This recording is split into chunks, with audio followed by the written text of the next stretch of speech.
Bonjour à tous et bienvenue dans ce nouvel épisode de Celeb Chat Podcast. Au sommaire d'aujourd'hui, on plonge dans deux histoires captivantes qui font vibrer l'actualité. D'un côté, Gene Hackman et son épouse Betsy Arakawa retrouvés sans vie dans leur résidence de Santa Fe. Une disparition brutale et mystérieuse. Aucune cause évidente, aucun indice flagrant alors. Accident ? Crime déguisé ? Empoisonnement ? Que s'est-il vraiment passé chez cette légende du cinéma ? On explore ensemble toutes les hypothèses. Et puis de l'autre, Meghan Markle qui fait encore parler d'elle avec sa nouvelle série Netflix With Love, Meghan. Présentée comme une émission lifestyle intimiste, elle est en réalité devenue l'un des shows les plus critiqués du moment. Entre moments gênants, phrases absurdes, scènes totalement déconnectées de la réalité, entre moqueries sur les réseaux et critiques cinglantes de la presse, ce projet est-il un désastre d'image pour la duchesse de Sussex ? Mystère, drame, scandale, cet épisode va vous captiver. Et bien sûr, ne manquez pas le People Express, un flash à faux de toutes les news qu'il ne fallait pas manquer. Alors, prêt ? C'est parti. Ce mardi 4 mars 2025, Netflix met en ligne la nouvelle série documentaire de Meghan Markle, baptisée With Love, Meghan. Un projet qui fait polémique depuis son annonce et dont l'objectif semble d'améliorer l'image de la femme du prince Harry. Décryptage. With Love, Meghan est l'une des nouveautés Netflix les plus attendues de ce mois de mars 2025. Mais pas seulement pour les bonnes raisons. Après avoir rompu leur lien avec la famille royale britannique il y a maintenant 5 ans, le prince Harry et son épouse racontaient leur version de l'histoire dans une série documentaire choc qui a fait sensation en 2022 sur Netflix, souvenez-vous. Et 3 ans plus tard, Meghan Markle revient sur la plateforme avec une toute nouvelle série documentaire consacrée à ses deux passions, la cuisine et le jardinage. Les 8 épisodes d'une trentaine de minutes sont disponibles depuis ce mardi 4 mars. Et dans chaque épisode, elle présente des recettes, des astuces de déco ou discute de l'art de recevoir avec ses prestigieux invités, tels que le chef Roy Choi, l'actrice et productrice Mindy Kaling de The Office et la restauratrice Alice Waters, ou encore des amis acteurs et actrices de Meghan Markle. Meghan a indiqué que cette série télé-réalité a pour but de donner aux spectateurs des conseils pratiques pour enrichir leur quotidien, tout en leur dévoilant une partie d'elle à travers ses passions. Grâce à ce projet, la comédienne revient à ses premiers amours, qui étaient au cœur de son blog The Tig, qu'elle avait dû fermer en intégrant la famille royale britannique. Cette docu-série est loin de Harry and Meghan, dans laquelle le duc et la duchesse de Sussex ont fait des révélations sur la famille royale britannique. Le ton est beaucoup plus apaisé et même festif dans cette série culinaire et de jardinage. Meghan a même glissé « Nous ne recherchons pas la perfection, mais la joie » dans sa bande-annonce. Elle dit aussi « J'ai toujours aimé prendre quelque chose d'assez ordinaire pour le transformer en quelque chose de sophistiqué. » Mais cette ambiance lisse et raffinée ne semble toutefois pas être au goût de tout le monde. La bande-annonce faisait déjà grincer des dents lors de sa sortie en janvier. Ce nouveau programme de Meghan Markle devait initialement être diffusé le 15 janvier dernier sur Netflix. Mais comme je vous l'annonçais dans un précédent épisode, lors de l'annonce des incendies dévastateurs à Los Angeles, la duchesse a décidé de reporter la sortie de son programme à ce mardi 4 mars, le temps de se concentrer sur les besoins de ceux qui sont affectés par les feux. Bien que son implication ait été saluée par certains, cela n'a pas suffi à dissiper les critiques sur son nouveau show. Depuis son annonce, la docu-série Lifestyle est notamment accusée de plagiat. Je vous le disais, des observateurs ont mis en évidence des similitudes entre les recettes et astuces de Meghan Markle et des contenus déjà publiés sur des blogs culinaires ou même Pinterest. Et beaucoup ont également pointé du doigt la mise en scène d'un mode de vie totalement hors de la réalité du public.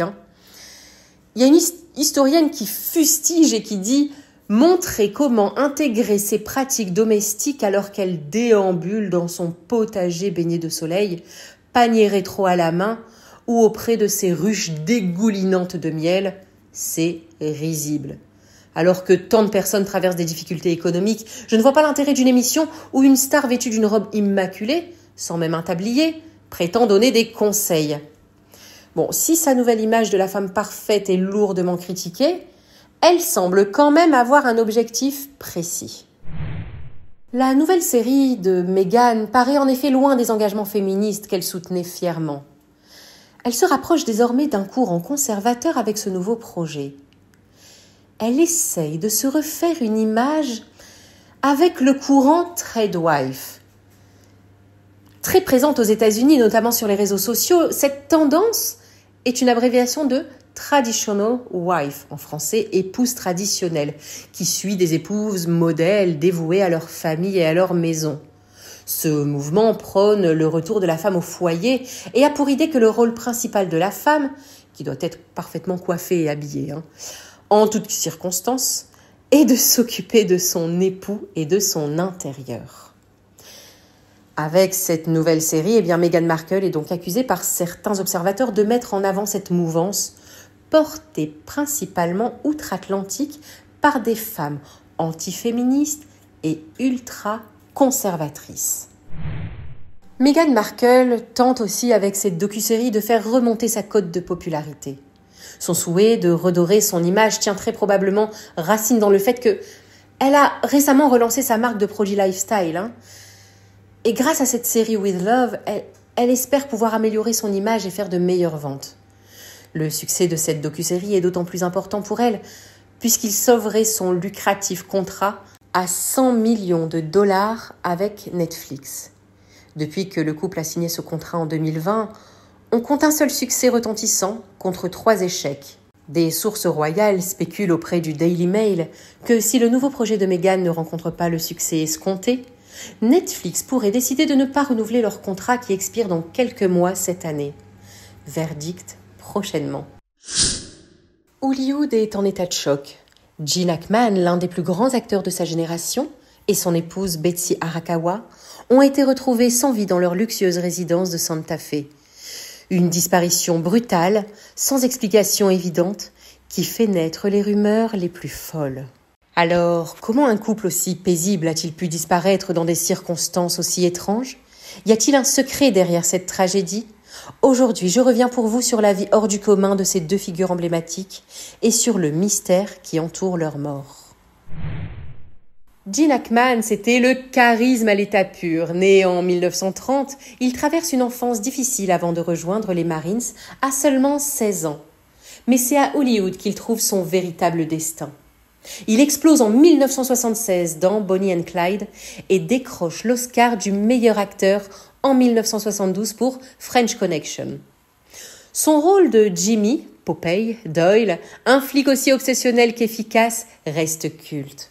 Il brille aussi dans Mississippi Burning, Impitoyable et bien sûr Superman, où il campe un Lex Luthor machiavélique. Mais en 2004, après Bienvenue à Mooseport, il disparaît des radars. Plus de tournage, plus d'interviews. Hackman préfère désormais la tranquillité à la gloire et se retire à Santa Fe avec sa femme Betsy. Betsy Arakawa, c'est l'inverse de son mari, une femme discrète mais passionnée. Pianiste classique, elle se produit dès son plus jeune âge et devient une figure respectée de la scène musicale. Et c'est dans les années 80 qu'elle croise Gene Hackman dans un centre de fitness. Lui, déjà une star, elle, une artiste indépendante. Et contre toute attente, c'est le coup de foudre. Ils se marient en 1991 et mènent une vie loin des projecteurs, entre musique, littérature et nature. Mais ce bonheur s'est brutalement éteint le 26 février 2025. C'est un employé de maintenance qui découvre le drame. Gene Hackman et Betsy Arakawa sont retrouvés morts, chacun dans une pièce différente. Pas de signe de lutte, pas de blessure apparente, et leur chien gît lui aussi sans vie. Alors que s'est-il passé dans cette maison ? Les enquêteurs fouillent chaque recoin, analysent l'air, recherchent une fuite de gaz, une intoxication. Rien. Les autopsies sont en cours, mais déjà, les théories les plus folles fusent. Face au manque d'indices, plusieurs pistes sont envisagées. Une intoxication alimentaire ? Peu probable, car rien d'anormal n'a été retrouvé dans la maison. Un empoisonnement environnemental ? Une fuite de produits toxiques ? Là encore, aucun élément concret. Une intervention extérieure ?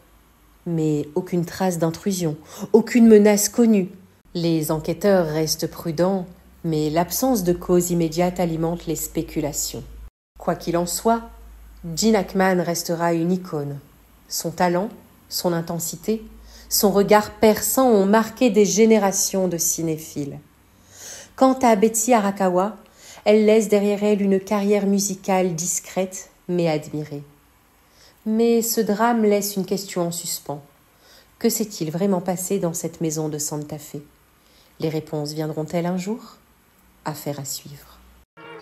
Et maintenant, place à notre People Express du jour, les news qu'il ne fallait pas rater. Souvenez-vous, je vous en parlais dans un précédent épisode, TF1 avait annoncé mettre de côté leur rédacteur en chef du 20h, une décision qui faisait suite à une procédure interne concernant certains comportements inappropriés. Eh bien, ce mardi 4 mars, la chaîne a annoncé se séparer définitivement de Guillaume Porteux.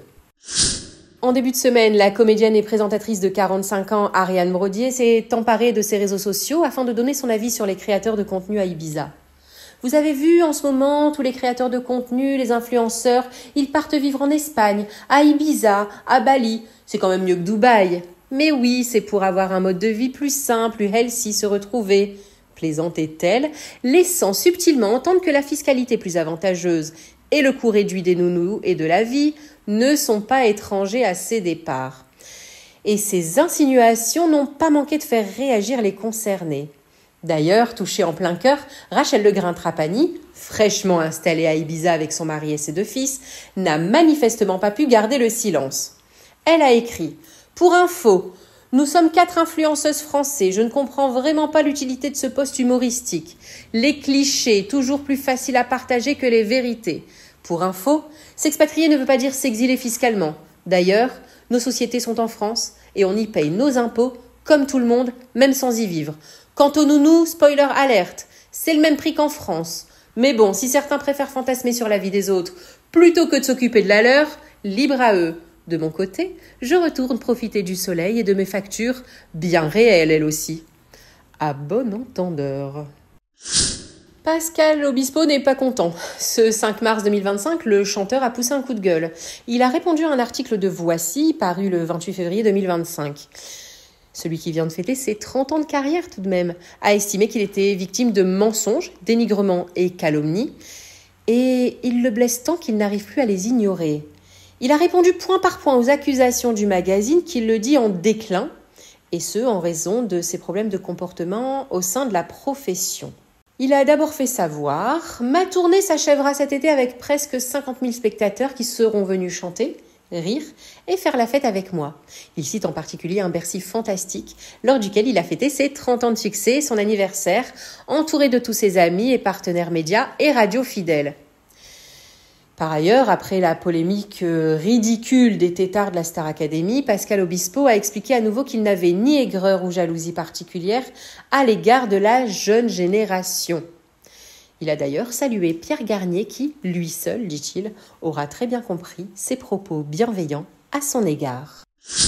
Du nouveau dans l'affaire qui oppose depuis 2022 tout de même le rappeur Booba à la papesse de l'influence Magali Berda. Bientôt 3 ans après le début de sa cabale contre les influx-voleurs, comme il les appelle, eh bien le rappeur a décidé de faire marche arrière. Et ce, dans un des volets qui l'oppose à la patronne de Shawna Evans. Et on apprend ça ce 5 mars 2025 via l'AFP, que Booba a décidé de se désister de poursuites en diffamation.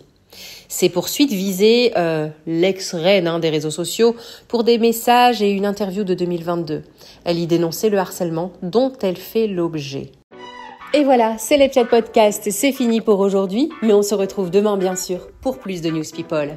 Allez, ciao ciao.